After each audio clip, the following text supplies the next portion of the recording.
was no safety net. And, I'd come from as I say, an overpaid and underworked position. We'd just moved to a bigger house.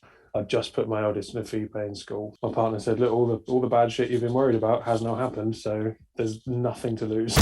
So the wine industry as a whole is about 20 years behind everybody else in terms of digital and online. And that's being kind. But the agencies would turn around and say, but we're doing what we told you we would do. And they are. But it's just wrong. It's just wrong. And they are robbing people. And it really gets my goat. If you are a financial services business who is not willing to invest in your own website, who on earth is going to invest with you? So today on the Engaging Marketeer podcast, I am interviewing a fellow digital marketer, a man named Martin Litt, who moved from the dream job, I would imagine, of being a wine salesman, where he was paid by his own admission ridiculous sums of money to travel around, drink wine, sell wine to people while drunk, and then go traveling again and sell more wine. I can only imagine what it's like to do something like that. I mean, I'm kind of living that now, but without the actual selling of the wine. So you may wonder, why would anybody leave a job like this? Why would anybody leave an industry where traveling and drinking wine is your business? Well, like most people who leave any sort of industry over the last few years, COVID was the reason. The wine industry and his whole reason for being sort of fell apart with the pandemic, and he transitioned into digital marketing. So I'm talking with him today about how he did that, how he found the resolve to keep going and change his whole business around to do something different when so many people just gave up. What made him keep going? So your background's in wine, which I find quite fascinating. Yeah, so I spent 11 years in the wine industry. Wow. So I left uni without a degree to start selling wine, which obviously my parents were thrilled by.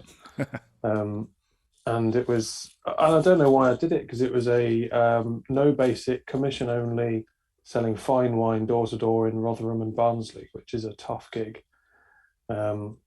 But I loved it, and I worked with that business for 4 years in the end, and then just moved on doing all kinds of things. So I worked with an English winery down in Devon, Lyme Bay, worked with Laithwaites for a couple of years, worked with a couple of startups, and ended up as a wine buyer, which is the holy grail of the wine industry. You're basically severely underworked and overpaid, and you have to just taste wine and take clients schmoozing abroad every now and again. It really is it's ridiculous. So my partner, who's been doing digital marketing and websites for the last 14 years, has been pestering me since about 2015 to go and work with her. But I had it so cushy. I wasn't moving for love of the money. That was me set. I can see my life stretching out into infinity, and I was happy with it. But no, COVID put paid to that. So that was that really. I was just thinking then, what would get you to move away from a job like that, where it's just wine and holidays? But yes, I think imagine a global pandemic would. Yeah, a complete shutdown of hospitality, of all export, of all trade, of all retail. Yeah, that'll do it. And the trouble is, because I'd spent so long doing what I'd done, and learning my craft and my trade, and I did the WSET level up to level 3, and looked at the diploma and looked at the educators course. My skill set was so niche that there aren't any jobs doing what I did even now, sort of 2 years on. It's going to take another couple of years to recover to that point. So I needed to switch, really. I needed to find something, and my partner said, look, all the bad shit you've been worried about has now happened, so there's nothing to lose. On we go. Yeah. And that was it, really. So how much do you miss it? I miss some elements a huge amount. I keep my fingers sort of in a few pies. I still work at the Decanter World Wine Awards every year. I've got a great relationship with those guys. And that's a hard week, but again, I see that as a bit of a holiday. I enjoy that a lot. But yeah, working with wine every day is a novel experience, and it really opened my eyes to the way that networking changes across different industries. So I'm as you know, I'm part of BNI now, and I did that for my business, because in the wine industry, the way you do business is you are very, very polite all day to everybody, and then you all go out and get absolutely hammered in the evening together, and you write loads and loads of business, and then when you wake up, you go down for a late breakfast, early lunch, and you sit down together and you figure out what 50 or 60% of that is actually going to stick, and then that's what you put your names to, and that's done. It was really odd moving away from that style of that very informal way of doing business to a much more formal system that we use now. Mm. So now you're in digital marketing. I am. And the company name Quaff. Yes, that's a hark back to me drinking lots of wine and my good lady running on coffee. Pretty much that's her fuel. So it seemed like a good. We noticed a huge trend in a lot of sort of digital marketing agencies just going for one big random word with the word digital after, and we thought, well, there's one. Let's make it work. It's different from the old school method of doing it, where they'll pick a color and then they'll pick an animal, which tends to be the way you name your agencies. You know, there's even agency name generators online where you pick your random color. Green elephant, blue dolphin. A good friend of mine, Alex, his agency is called Avid Panda. Avid Panda. Yep, that's the way you do it. Missed a trick there. Took us ages to come up with Quaff. A lot longer than you'd think.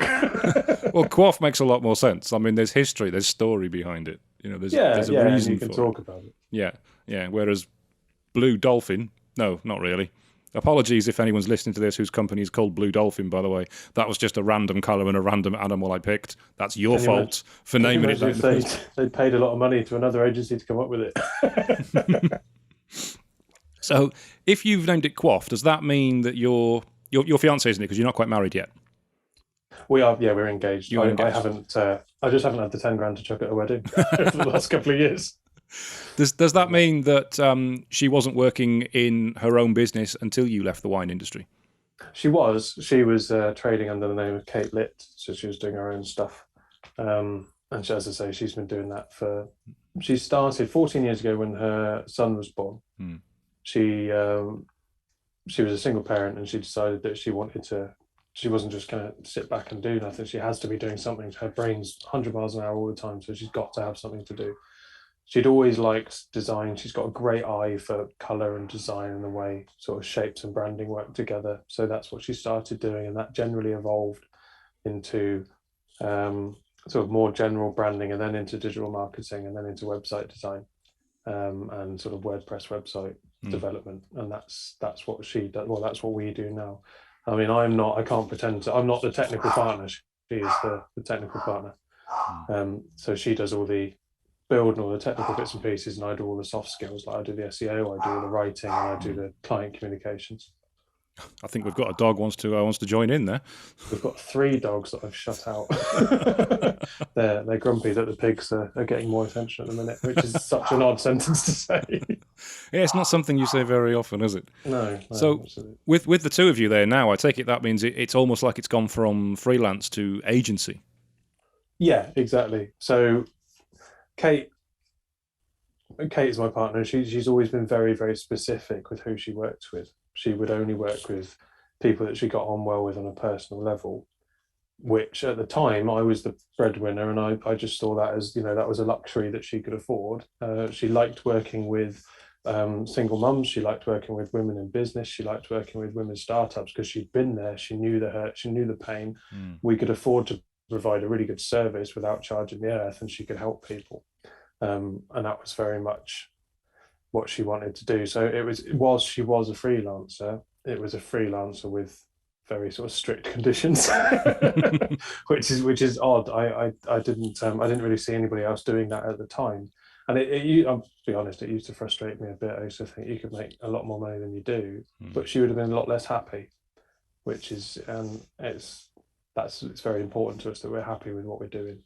So yeah, it has switched from freelance to agency now. Yeah, life balance is absolutely critical. Exactly. What's it been like going from freelance to agency? Because that is a big step. It's quite a scary step, because obviously you now leaving the wine industry and going in, working within the new agency environment, that's putting everything in one basket. Mm-hmm. Absolutely. Well, our eggs were very firmly put in one basket for me, because as I said, the wine industry is now only just recovering 2 years on. So it was either scratch around and just find whatever, or it was make a fist of this. There was no safety net, and I'd come from as I say, an overpaid and underworked position. We'd just moved to a bigger house. I'd just put my eldest in a fee-paying school. Like it had got a bit silly. Everything was fine on the salary I was on, and then that all disappeared. So yeah, there were certainly sleepless nights. There are still occasionally sleepless nights. I can't lie that anxiety hasn't been my constant companion for 2 years, but you do find out what you're capable of when you're put under those circumstances. And I think a lot of people have found themselves to be a lot stronger than they thought they were, and a lot more resourceful, and a lot more willing to help other people. It's one of the things that I love about, I don't want to keep going on about it, but the BNI and that kind of structured group that is out to help each other. I think that's really gone through a crucible, if you like, and it's forged something a lot stronger in a lot of people. And I think it's sort of an unexpected plus of what everyone's gone through in the last few years. Yeah, it's almost like the necessity is the mother of invention. That Exactly. when we're in a global pandemic, everybody is losing their jobs. That you have to do something, and businesses start. I mean, our business, Engage Web, started in the last recession back in 2009. So we launched in a recession when there were lots of people that needed work, and we were able to give people work writing content for clients. So it worked really well for us then, whereas many people were panicking. Same this time. There's lots of businesses that are starting in this recession. I like what you said about BNI as well, about the support, because obviously I'm in BNI as well, as you know. There's a lot of people who hear about networking groups like BNI and it's not for them. Maybe they go once and they think it's a bit of a cult. They think I've heard that many times. It's a cult. I've been there a year. It is definitely a cult. It's definitely a cult. Yeah, it's definitely a cult. Where you're expected to do all these things, and you're treated like employees, and that's not why people got into business. There's so much negativity that surrounds networking groups, in particular BNI. How have you found it to be very different to that? Well, if I'm honest, BNI probably represents 65% of our business now, just through other chapter members and other members across the UK and globally. In fact, what I really love about it is it's a breakfast meeting and everybody meets up and they're all suited and booted, or in my case, shorts and t-shirt because I'm a renegade like that. And you stand up and you do your 60 seconds and everybody knows what each other does. And it's, it could be, I've heard this before. But when it gets down to the nitty gritty, when times get tough, people will look after each other. For example, in my chapter at the moment, we have an events planner who has obviously had the worst couple of years of their lives, business-wise, professionally. So the moment lockdown kicked in, 2 or 3 other members stepped forward and said, right, between us, we can give you full-time employment helping us. We've got work. We've got stuff that needs doing. Come and do it for us. And it took 10 minutes for this individual to go from thinking, holy shit, how am I going to put food on the table, to what started as colleagues turning into friends, going, look, we'll help you out. Don't worry, everything's fine. We'll figure it. And I think that's not a one-off. I see relationships like that building up all the time, all over the place, with the most unlikely of friends as well. I must say, when you think, you look at people's personalities and you put them together and you think that's not going to go well, but they're thick as thieves by the end of it. And it's remarkable how much people reach out and how much people rely on one another. There's we've got another member who's really not very well. And just seeing the general support and the way everyone treats them. There's no pity, but there's an understanding there, and it really is heartwarming to see, and it makes a big difference to how you view the group when you see how much empathy and you've got the professional stuff and you've got the business past and you've got all the numbers that you'd expect to be hitting, and everyone at the end of the day is there to make money, but it worked out as much more than that, and that is something I'd not ever experienced before. Because in the wine industry, whilst it's lots of fun, and you do make friends for life, there's a lot of stuff that doesn't hold water. There's a lot of stuff that doesn't happen that should happen, and there's a lot of things that do fall through, and there are a lot of people left on their own if they're on the wrong side of a decision or something that goes a bit wrong. So that I haven't seen any of that. I've only seen people supporting one another. It's made a big difference. It's really interesting you say that, because I mean, when people hear about something like BNI, they don't see that from the outside. And No. you don't see that when you just go to a meeting as a visitor, because it's just something that you experience over the weeks and over the months, that you come to realise that, wow, this is actually a lot more than I thought it was. And your story there about the events planner with their business obviously completely falling apart through COVID, being supported and being able to find work within BNI. We had almost an identical situation in our group, actually, because we had a travel agent, right, who obviously their business completely collapsed overnight, but they switched their entire business round to do carpet cleaning. Okay. And they got a van, created the brand, got all their clients through BNI, and just absolutely smashed it through COVID. And it was got a lot of people at home. A lot of people. It was so inspiring to see, because it would have been so easy just to go, oh no, my business is over. I'm going to go and crawl into a bottle and maybe come out the other side in 2 years' time when this is back. But no, they just went, right, I'm going to do this now. Completely changed it round. Brand new business, support through BNI. We gave them all the support we could, and they are absolutely killing it. And now it's all starting with travel again. They've still got the travel bit behind them. So they now have two businesses they can operate. And it's inspiring to see people do that. And without BNI, it wouldn't actually have been possible for them to do it. No, absolutely. So that is inspiring. In terms of your marketing activities, your digital marketing, what is it that you like to do for clients? So I started Quaff with a master plan, right? So when I first started out, one of the other reasons we wanted to call it Quaff is I wanted to go back and work with the wine industry, right? So the wine industry as a whole is about 20 years behind everybody else in terms of digital and online, and that's being kind. So I thought to myself, all these independent wine merchants have now that they've lost their footfall, they've lost all their retail, everybody's at home, they're going to have to shift their business online in order to stay afloat.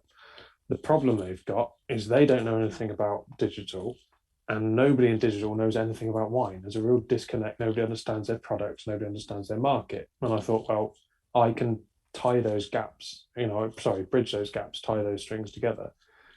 This is perfect. So I rang around about 30 independent wine merchants. I said, look, we've worked together over the last decade in one form or another. This is what I'm doing now. You need X, Y, Z. I'm here to provide it. And to a man, and they are all men, unfortunately, they said, no, this will be over in 3 months. We'll be fine. Don't worry about it. Okay. So 3 months later, I rang them all back, and 5 had gone out of business, and the other 25 had said, well, actually, we know we need what you offered before, but now there's no money left, so we can't pay for it. Wow. So I genuinely thought I could replace my income in a week. I thought, this is the best idea I've ever had. It's all seamlessly sort of slot into my life, but no, it didn't work. So that took me a week, 10 days for me to properly get my head around the fact that it hadn't worked. That hit me quite hard, actually. I was quite disappointed. So then we've broadened out in terms of industry. The stuff we like doing for clients, to go back to your original question, which I realise I deviated from, is what we call a digital partnership. And that's where we become the digital arm of a business. So we will talk to a client, we'll figure out what they need, and we'll say, right, for a set amount a month on a retainer for the next 12 months, we're going to do absolutely everything you need digitally. And that could be new website, that could be SEO, it could be CRO activities, it could be whatever they need. It could be social media strategy, and we will just take care of it for 12 months. So the client's house I'm actually sat in at the moment, it was our first client who took us up on this package. And they went from selling about 75 grand a year on their website to just over $250,000 in a year, and have stayed there since, which, we're hugely proud of. It was a big step, because this client is also a close personal friend of mine. I'm sure you'll know, I'm sure you've come across it, but mixing business with personal relationships is always it's risky. Yeah, exactly. It's a real delicate operation. So I'm touch wood, everything's going fine. So that's what we enjoy. We enjoy working long term with clients in creative industries, because I find them more interesting generally, to make a real impact.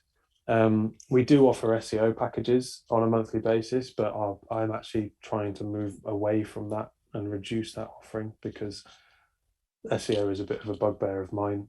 It seems to be a very convenient way to take a lot of money off clients without giving very many results, because CRO, or conversion rate optimization, for people who aren't aware of what CRO is so often overlooked that clients are happily spending a lot of money to get a lot of people onto their website, which then isn't suited to handle it.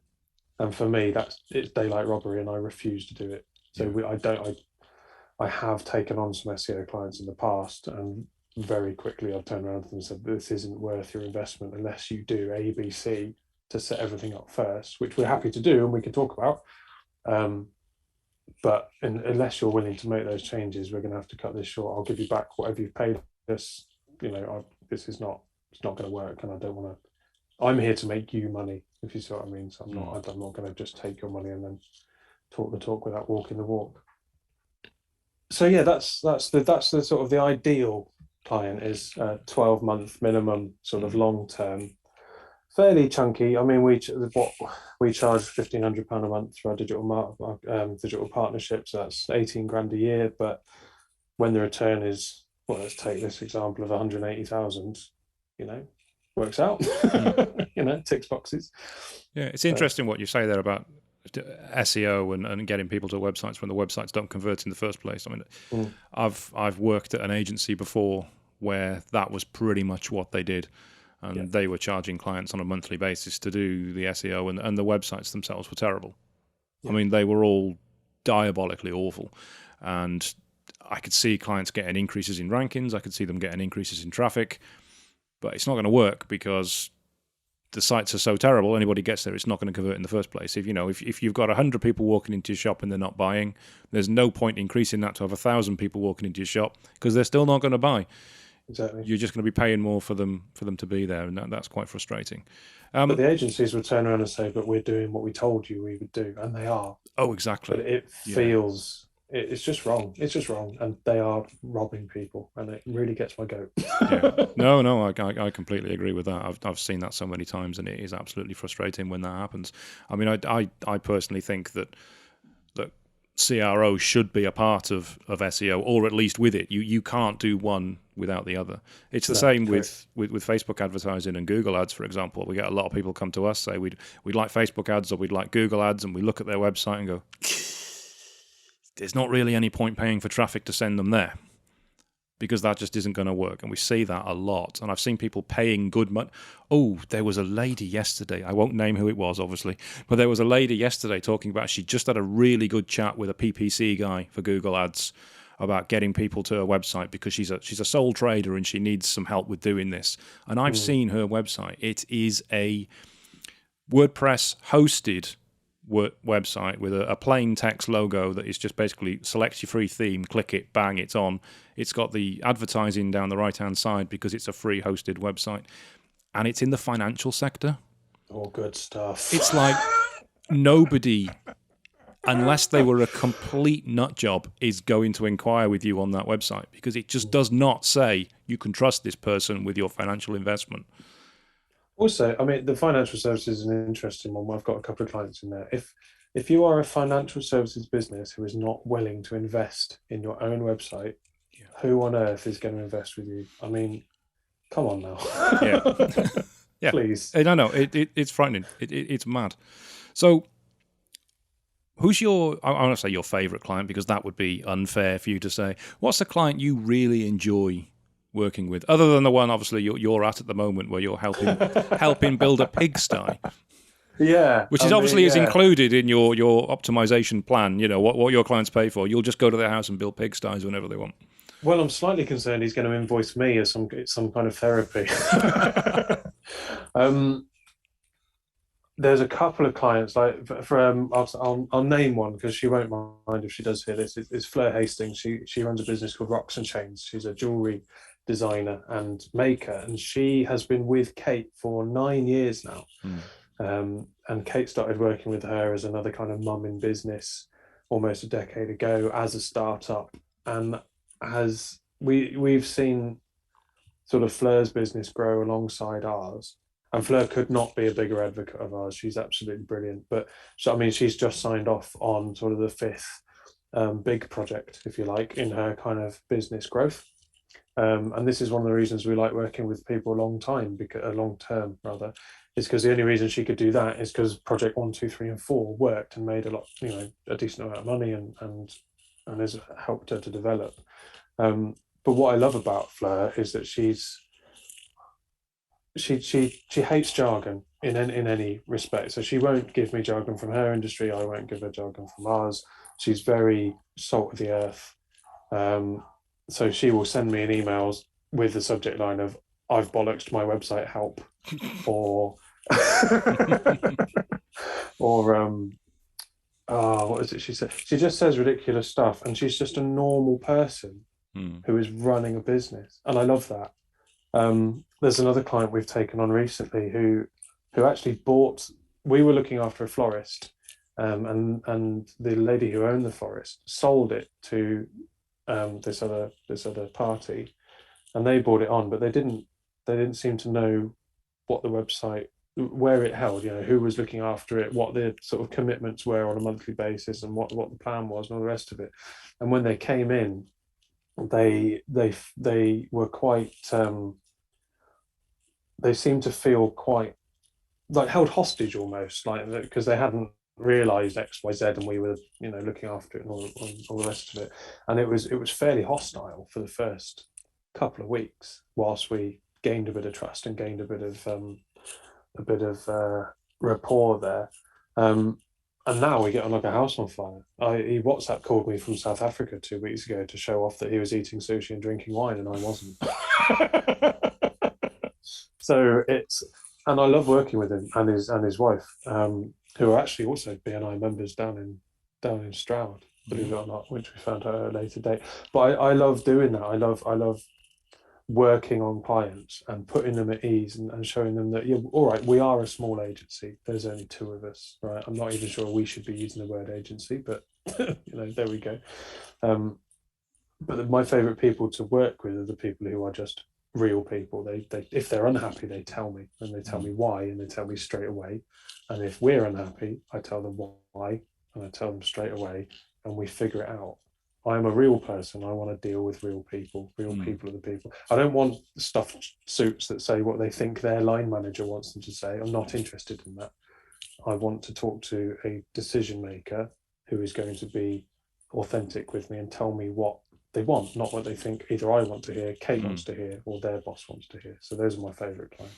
No, that's some really good points there as well, particularly about saying what you want rather than what you think somebody else wants to hear, or what you think you want. Because we get that a lot. I mean, it's rife in our industry that a client will come to you and they'll say, "Oh, I want somebody to do my Google ads for me," and that's not actually what they want.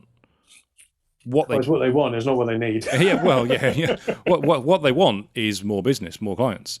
And Google ads may not necessarily be the best thing for them, but they'll always come to you with an idea of what it is that they want, and they'll say, "That's what I want," but it's not. You have to find out, right, what is it you're looking to achieve? It's like going into the doctors and saying, "Can you amputate my arm for me?"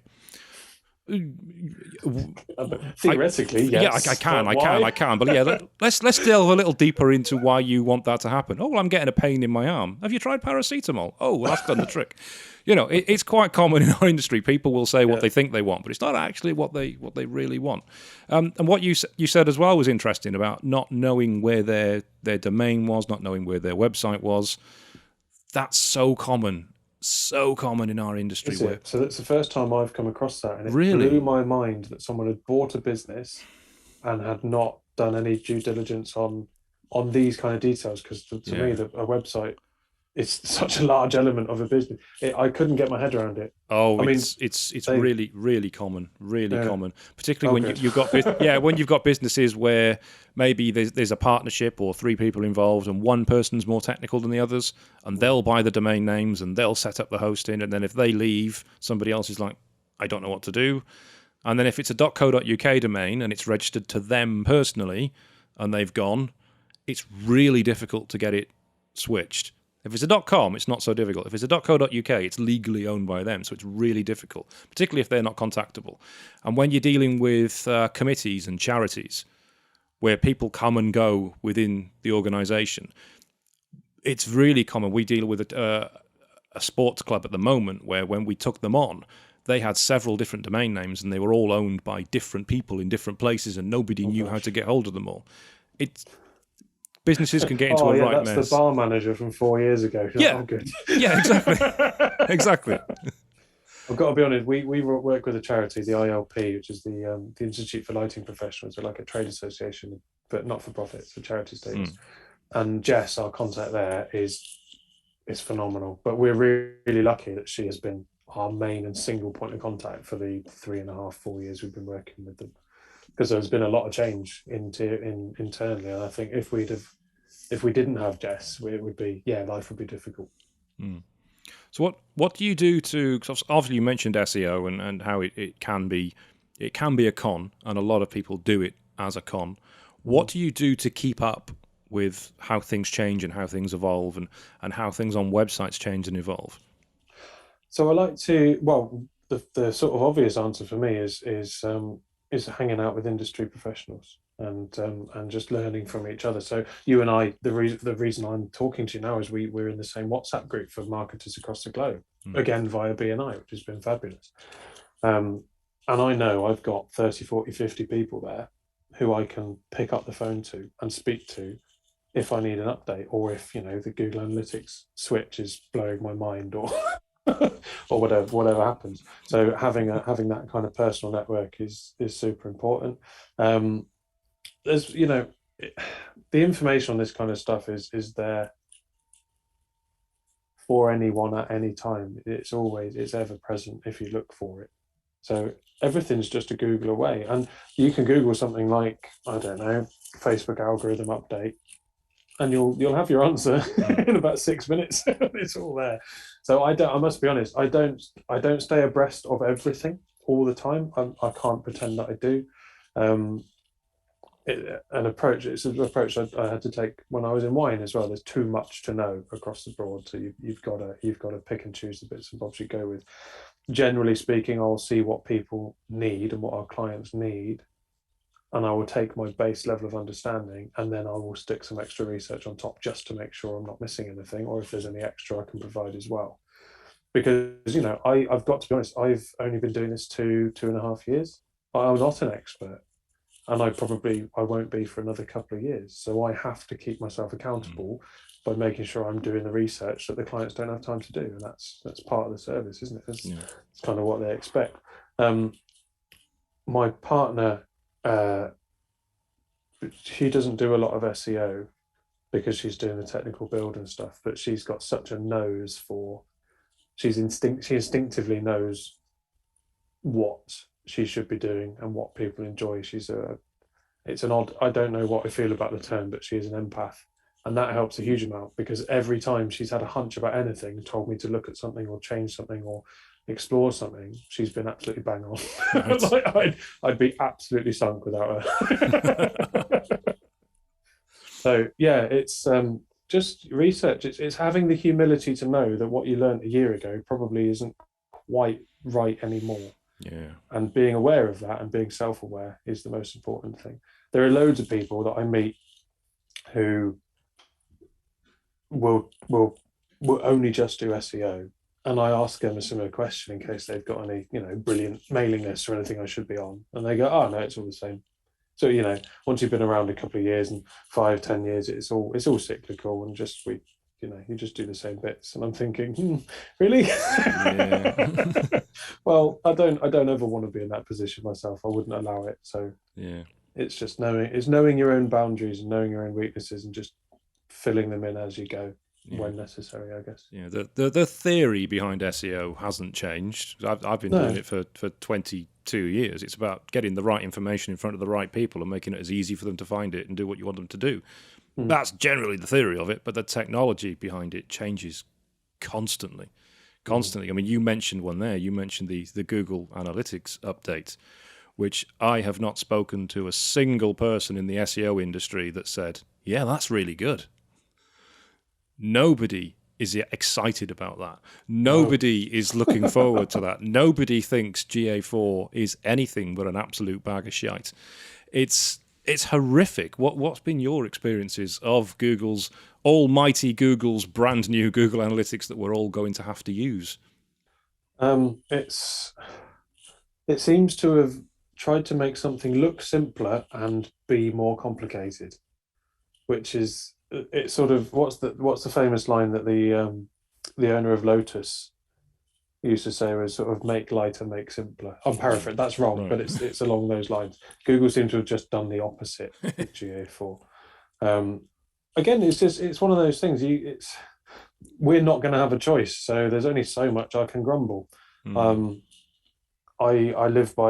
try to live by a phrase that I only learned in the last sort of 6 months or so, was never be overheard complaining even by yourself, which was I believe from Marcus Aurelius. It's one of the sort of Stoic principles. And I love that because I bitched and moaned an awful lot before, and it has stopped me, but it's also made me realize that you can only get annoyed about the stuff you can control, and if you can control it, there's no point getting annoyed, so just get on. So I don't like it, but I will learn to love it, I'm sure. Well, I'm steadfastly refusing. I can't stand Good stuff. Stick to your guns. I can't stand it. Because you're right. There's all the options that we like and love seem to have just disappeared, and it is absolutely infuriating. Are there industries that you don't like to work with, or types of clients that you think, right, I don't want to be working with them? Yeah. Let's start with clients, because that's a juicy one, isn't it? I don't like a client that, sounds awful, penny pinching, can't stand it. If the price is the price, and the reason that the price is there is because of the results and the quality of the work.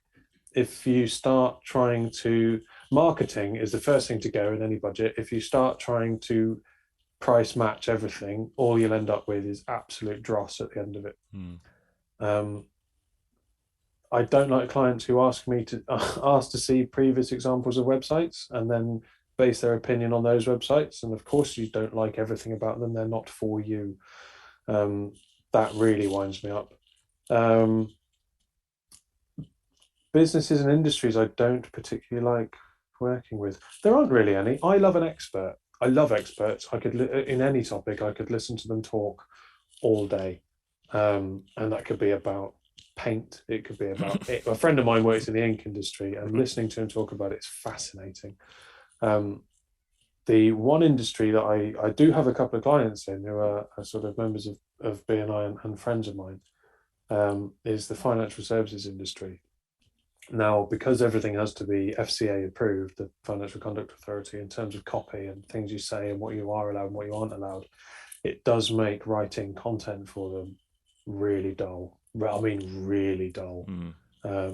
More dull than the accountancy website I wrote the copy for a couple of months ago, and that was pretty close.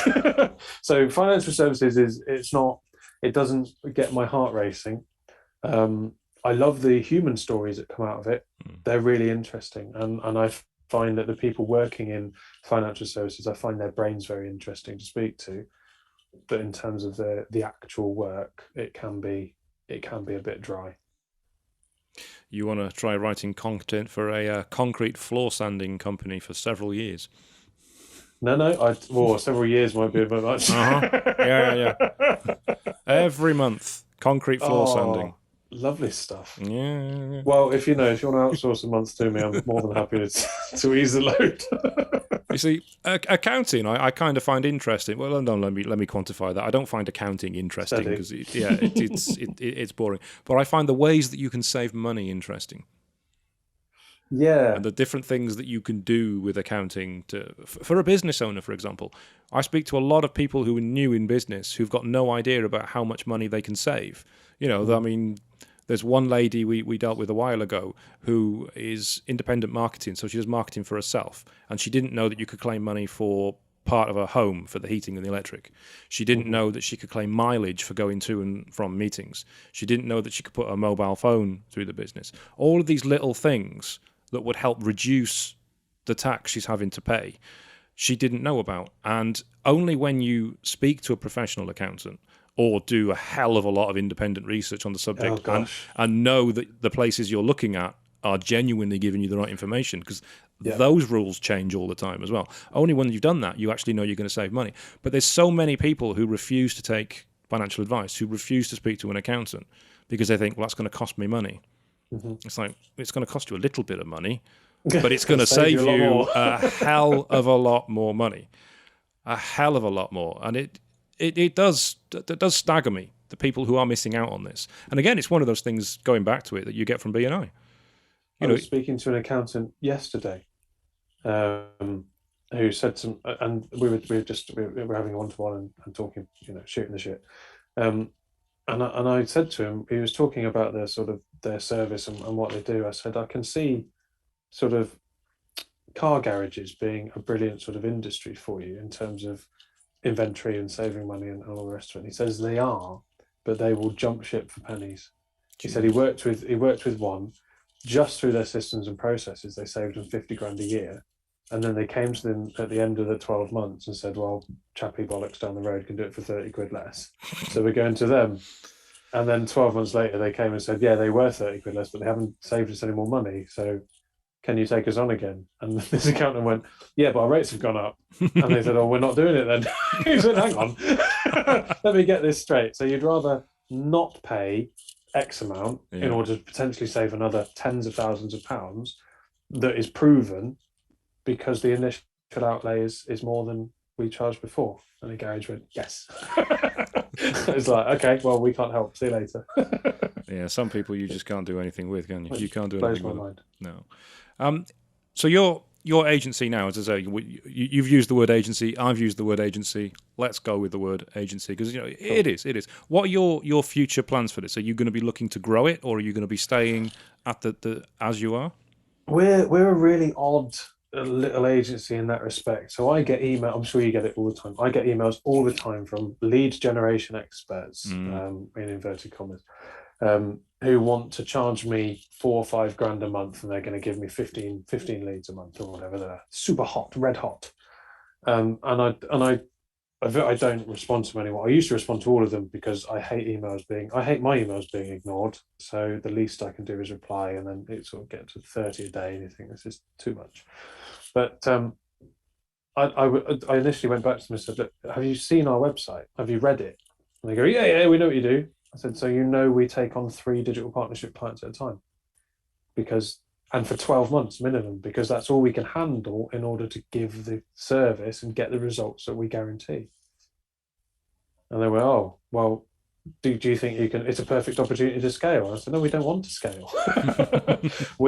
So the sort of future plans for Quaff, we might take on a few either freelancers or members of staff in a couple of years. But the main thing for us is to work with businesses and people we like, doing jobs we enjoy, to make sure everybody makes more money. And that's it. For me, happiness, being able to take a day off to go and build a pig pen or whatever, or take the afternoon with my kids, or that to me is much more important. As long as I've got the bills paid and there's a little bit to play with every month. I'm a fairly frugal bloke. I don't need anything really. That's me happy, really. And in 10 years' time, I'm going to start having to look at pensions and all the extra bits and bobs, and retirement, and have to start taking that seriously. But I'm 32. I've got through a global pandemic in a startup business. I'm just here to enjoy myself and make sure my clients are happy, and that's, for me, that's all I need right now. I couldn't be happier. So if there was a client out there that was looking at using Quaff, what sort of industries or client types do you particularly want to be working with in the future? So I love creative industries and sort of the arts. So there's the Electric Cinema in Birmingham has just been bought out, and I'd love to speak to those guys, because they do alongside the mainstream stuff. There's a family business who have bought it, and the guy who runs it has been in cinematography all his life and seems really passionate. and I'd love to get more of that across. And I'd really enjoy writing content for that and learning that industry and doing all the research. And that would be a very full-time role, because you've got to keep updating this site for all the films and all the rest of it. But creative industries, and I think art galleries, I'd love to work with an art gallery. Because again, it's just stuff that I can get my teeth into in terms of reading about and researching and creating interesting content, and be that for social media or be that blog posts or whatever. I love writing long, super long, detailed, valuable, evergreen blog posts. So I want the stuff that I write about to be interesting for me, So Richard, the chap whose house I'm at now, he runs an aquatics business. So I've learned all about loads of different types of koi and fish keeping and aquatic plants and pumps and filters, and it goes out and you can build all kinds of stuff into it. So I've learned about the pump that was built hundreds of years ago in the River Seine in France that was used to power the fountains of Versailles. Wow. What a fascinating subject. And some of the imagery that goes along with it is absolutely glorious.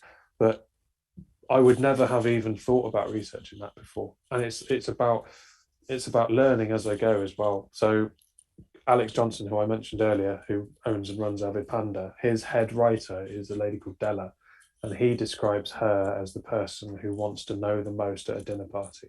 And I'm exactly the same. I just want to learn stuff. I just want to know stuff, and I want it to be interesting. So yeah, and I like creative people, and I like they tend to be, I'm going to go a little bit political, they tend to be lefties. I'm a lefty, very proud lefty.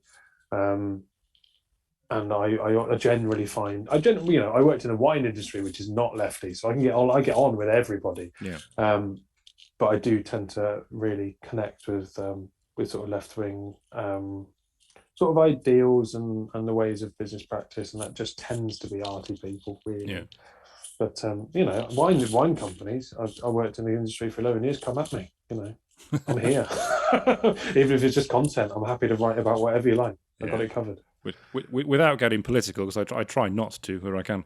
No, of course. I run a satire news site, so fake news that basically makes stories up that I think are hilarious.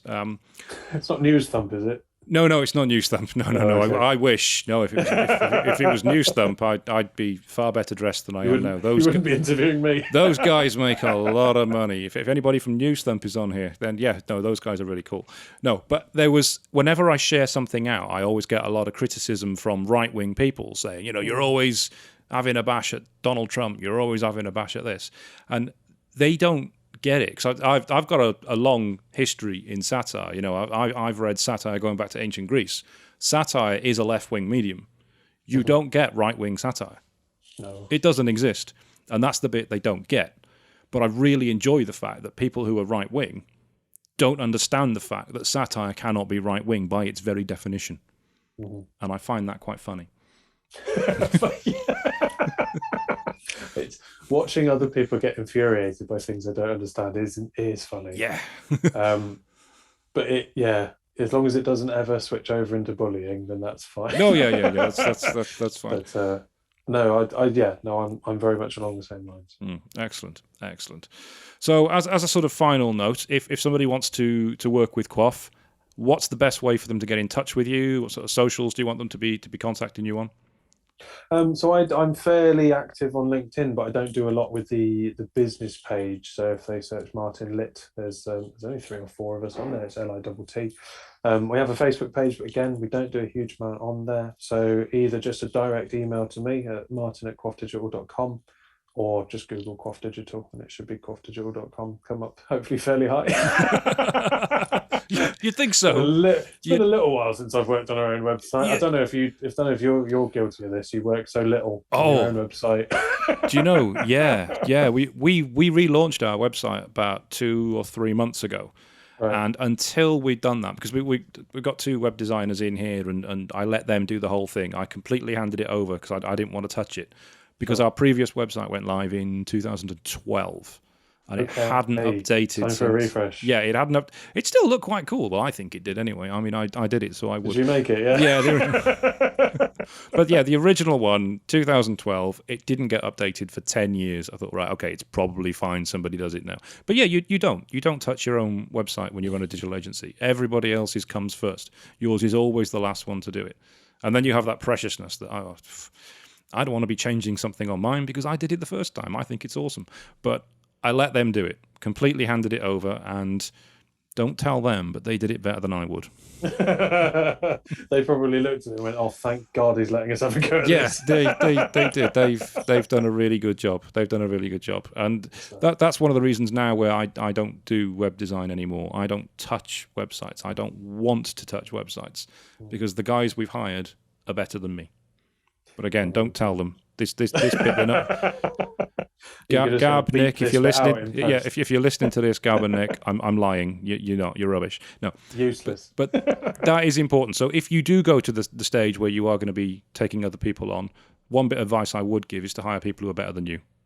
Oh, absolutely. I've got no interest in hiring someone who's not as good as me. I want people better than me. Of course I do. No, it's I like to think that I'm very well aware of my own shortcomings, and anyone I need to hire would need to be at least a jigsaw fit for that, if not just superior in most ways. So no, thank you. I'll take that advice, but I will I'm very much on the same page. Can you also tell me the Satire site you run? It's called Chester Bugle. Chester Bugle. Great. I will check that out. And our most famous story was one about somebody finding a Nokia 3310 in their drawer, switched on. The battery's still running after 20 years. That's the one. Was that you? Yeah, that was me. Oh, I read that. I loved it. Excellent. Yeah, people have seen me. That. All right. Yeah, that was mine. Yeah, that went viral. That got some news coverage across the world, actually. A lot in Asia, a lot in India. And there's videos on YouTube, and it's got one of those anti-fake pages, not Snopes, the other one, telling you that actually it's not true. It's like, yeah, of course it's not true. Well, you've made it. Exactly. Going, when they're fact checking your stuff. When they're fact checking, yeah. I shared my own post on Facebook once, and then Facebook gave me a 3-day ban for sharing fake news. Fake news. Yeah, so I know it's fake Facebook. I wrote it. There's a news thump that will always stick with me that I can't forget. It's gilet wearer admits arms were cold the whole time. Yeah, I love it. I don't know what the circumstances were when I read it, but it just stuck in my brain. It's made me laugh ever since. No, News Thump is great. That was my goal, to make something as big as News Thump, but I haven't had a lot of time to be doing on it lately. So, where do you find the time when you're running an agency in the lockdown, COVID? I tend to use it as an example, sort of experiments on SEO, experiments on how content can be used. Idea. So yeah, it's like a trial site. And then I tend to use it as well for presentations. For this is how far you can push content, and this is the kind of reach you can get. So its most successful post, I think it had over 1 million engagements on Facebook. But it was the second time it was shared as well. And so the first time it went out, it didn't do anything. And I thought, I'm a bit disappointed with that. I'm sure that story's funnier. Good stuff. Try again. I'm sure that was funnier than that. So I did it again 2 months later, and it just exploded. Oh well, it's funny you should say that. I hear so many people talking about the best time to post on each platform, and I just think that must be bollocks. Because I saw an article, someone had put up, these are the best times, and here's the users by sort of time hour slots on per thing, but they don't give any indication over where those users are. So I'm like, well, how many time zones is that covering? And that's really important. Taking out bots? Are you time zones is really important. I mean, if you're in the UK and you're trying to go global, then you want to be doing it sort of afternoon time, because that's when the Americans will be up and when your audience will be up. There's a tool for Twitter where you can see when your followers are online. But again, unless you've got thousands and thousands or tens of thousands of followers, that's not really going to be that useful. So you're right. How much business is actually done on Twitter, really? Well, there's a lot of complaining goes on Twitter. Oh, yeah. That's sort of in terms of transactional business. In terms of transactional business, yeah, there's not really a lot. No. It's more about LinkedIn and Facebook, and Instagram, in fact. But the times content goes out, the length of content, it's all not really that important. It's about the right content that suits the right need, which fits the person that you're trying to reach, and that's what's really important. And if content has to be put out several times before it hits the right spot, then do that. Too many people create a bit of content, put it out, and go, that didn't do very well, and then they ditch it. Yeah, and you're like, whoa, no, come on now. So you at the very least, there's a repost in there. Yeah, you put the effort into creating that. Don't just fire it out once and try it. Do you watch Red Dwarf? You know what? I never got the hang of Red Dwarf. My dad loves it. There's this brilliant moment on Red Dwarf, which fits still today, that Lister was getting quite exasperated because they tried something on Red Dwarf to escape from this cell. It didn't work. And then at the end, Lister tried it again and it worked. And Lister's like, I never understand why we only ever try things once. It's like you're trying to plug a USB in and it's wrong, flip it over, still wrong, flip it back, then it works. You're like, what? So how is that physically possible? Yet it is. Every time, without fail. Awesome. Thank you very much. Thank you very much for doing this interview. I really appreciate you doing it, and it's been an absolute pleasure speaking with you. I've really enjoyed it. Thanks for having me on. All right. Thank you.